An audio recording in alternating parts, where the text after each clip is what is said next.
বান্দা বলে, ইয়া রব, আমি এতদিন এইটা চেয়েছি, ওইটা চেয়েছি, ওইটা চেয়েছি। কখনো পালসারের স্বপ্ন দেখছি, কখনো আইফোনের স্বপ্ন দেখছি, কখনো বিদেশ যাওয়ার স্বপ্ন লালন করেছি, কখনো বড় ব্যবসায়ী হওয়ার স্বপ্ন দেখেছি। আল্লাহ, আমি আজকে এটা সেটা চাই না, আমি আজকে তোমার কাছে তোমাকে চাই। আমি তোমার কাছে তোমাকে ভিক্ষা চাচ্ছি, কারণ আমি বুঝেছি আমার রব যদি আমার হয়, আমার স্রষ্টা যদি আমার হয়, স্রষ্টার সৃষ্টি জগৎ আমার হতে বাধ্য হয়ে যাবে। আল্লাহ আমাদের সবাইকে একটু বুঝার তৌফিক দান করুন। কারো কাছে যদি কারো কিছু পাওনা থাকে, ইগু, অহংকার, রাগ সব মাটির নিচে দাফন করে আজকে এই মাহফিল শেষ করে যাওয়ার আগে আগে নিয়ত করে নেন, আমি তাকে সামর্থ্য থাকলে দিয়ে দিব ইনশাআল্লাহ। যদি আমার কাছে সামর্থ্য না থাকে, তাকে দেখে বলবেন, বলেন না, সামর্থ্য যদি না থাকে একটা সোলাতে চলে আসবেন, একটা পরামর্শ নিয়ে আপনারা কম্প্রোমাইজে চলে আসবেন, ভাই আমি পারতেছি না, আমাকে মাফ কর, হাসরের ময়দানে দাবি রাখিস না। পারবেন ইনশাল্লাহ? পারবেন ইনশাল্লাহ? আপনার জায়গাকে 1000 গুণ বাড়ায় দেওয়ার মালিককে।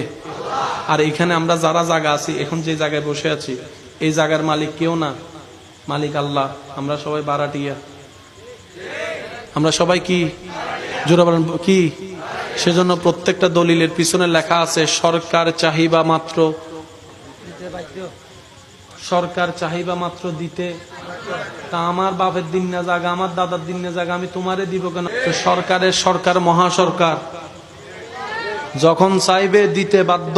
তা আমরা বলবো আল্লাহ আমি কিনেছি আমার টাকা দিয়ে। রব বলে যে টাকা দিয়ে তুই কিনছ, সে টাকার যে পরিশ্রম, ওই পরিশ্রমের জন্য যে হাত পা শরীর, তোর চোখটা আমার দেওয়া, তোর হাতটা আমার দেওয়া, সুবহানাল্লাহ, তোর পাটা আমার দেওয়া, তোর ব্রেনটাও আমার দেওয়া, তোর সবকিছু আমার দেওয়া, যেটা দিয়ে তুই টাকা কামাইছস, ওই টাকাটাও তো, শক্তিটাও আমার দেওয়া, জায়গাটাও তো আমার। আর আমি যদি জায়গাটা না বানাইতাম, তুই কি কিনতি?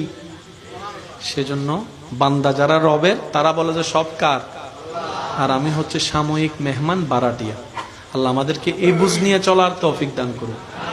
আল্লাহ আমারা বানাইছে শুধু একটাই কারণে, আমি যেন আল্লাহকে খুশি করে কবরে যেতে পারি। এতটুকু কি বুঝতে পারছি আমরা? তাহলে আমরা যাই করব, নামাজ, রোজা, হজ, যাকাত, মা বাবা সেবা, বউকে মহব্বত, স্বামীকে মহব্বত, কেন করব? আল্লাহকে খুশি করার জন্য। জায়গা দিয়ে দিব কাকে খুশি করার জন্য? আল্লাহকে। আর কোন ঝামেলা আছে? ইন্নাস সালাতা তানহা আনিল ফাহশাই ওয়াল মুনকার। আমরা যদি আমাদের জীবনকে কোরআন সুন্নাহর আলোকে যত সাজাতে পারবো, দেখবেন আমাদের জীবনের মধ্যে আনন্দের